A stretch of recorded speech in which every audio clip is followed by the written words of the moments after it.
So hello, welcome back to another video from the allotment. Today I'm doing something that I haven't done for a long while, but as I had so many beans, and I basically got overrun with beans in the end, even picking them and giving them away to people. There's an awful lot of beans left on on these stems before I take them down and put them on the compost heap. I thought I would, very easy thing to do, and something we don't do enough of these days, I would save some of my own seeds.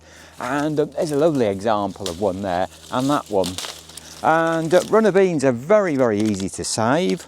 What I do, I pick these really dried beans that have dried in the sun and the wind, and they're quite dry already, but then I'll pick a load and put in a carrier bag and take home with me. Then I'll lay them out in a seed tray, particularly on a sunny day in the greenhouse, and really dry them out a little bit more, because they're still, although it's been so dry here, I can still feel there is a certain amount of, if they're a bit chewy, if they feel a bit chewy still, there's a certain amount of moisture still in there. So dry them out, only 2 or 3 days at most. And then obviously dehusk them, take them out the husk. We could have a look at this one. These are, because there's so many here. Look at it open. See, look, there's some lovely bean seeds there. Look at that. That's as good as any seed firm would sell you, if you see that. So yeah, then take them out. Well, once you've got them really crispy and nice and dry, take them out of the husks. And what I like to do then is obviously store them. I put them in a paper bag, or what have been doing more recently is I put them in a paper brown envelope, seal it up, write on it what it is and when you put it in the packet, and then put it in an airtight container. I think I've got an old sweet tin, one of those tins that really makes it quite airtight. It's in the cool, and then store it in the cool. I perhaps put it in an upstairs bedroom. It doesn't take a lot of room up, you don't see it. Where somewhere it's cool, not too warm, but it doesn't want to get damp and it doesn't want to get too hot. And they will store like that for a long while. I think in a proper seed bank, they actually have it more like a fridge temperature. It gets very cold, but obviously I couldn't put them, I don't want to start putting seeds in the fridge or the freezer. So runner beans are very, very easy. We never know quite how the world is going to be.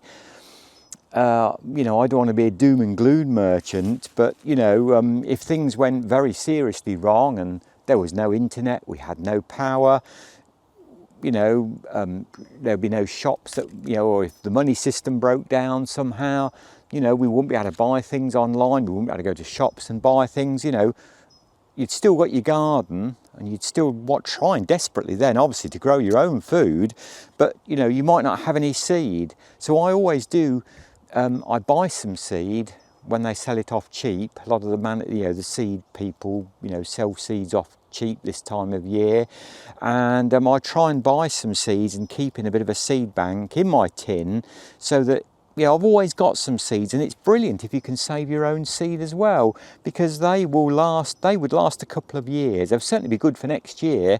As I say, you perhaps won't get the variety that you set, but you'll get a runner bean that produces runner beans and is quite edible. In fact, it might even be better than the beans that you grow originally. I think the only difference is if you grow if they're F1 hybrids, the seeds probably won't germinate then, but these weren't. They're a very old traditional variety. These were of beans. What I said, there's 2 varieties here, and I can't remember what was what, but it doesn't matter. So yeah, we should all be saving as many seeds as we can, if possible. You can do it with everything. You can let a carrot go to seed, you can let beetroot go to seed, and then you can put a paper bag over that and catch the seeds. My grandfather, who was a market gardener, in the wartime, the Ministry of Agriculture and Food and War Department, he was given a lot more land. They requisitioned it off people and gave it to him to grow, vegetables, because they had a shop where they sold vegetables in them for his existing market garden.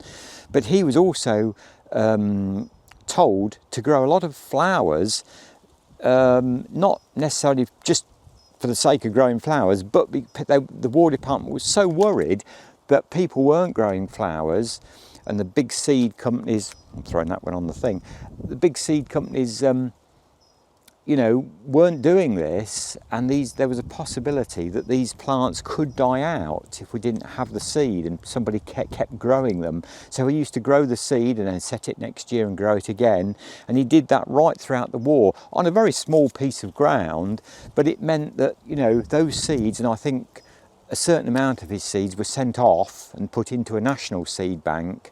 So it's a great idea if you can want to have a go to save your seeds. And runner beans are one of the easiest things. Broad beans as well, very easy. Peas you can do. There's loads of things, as I say, that you can very easily save your own seed. And let's be honest, a packet of, you know, runner bean seeds is £3 or £4 now, so they're not particularly cheap anymore, seeds are not. So there we go, I've got a jolly good bag full there of, and I say, we will follow this through and have a look at them when I've got them just dried off a little bit more in the greenhouse. So you only need to do that for a few days. It's just to make sure they are dry, because that's the critical thing really. Although this year here, I don't know where to stop. There's so many I can see. They're really good ones, they are. They're really so lovely and crispy and dry already, they are. You could probably just put them in a bag straight away. So yeah, if that's my one tip from the month of October, if you've got getting rid of your beans, as I say, do have a go and save a few seed for next year and see how they do. You could also, you know, still buy a packet and put those with them if you're worried that they might not germinate or do any good or set beans, but I don't think you'll have any problems. So there we go.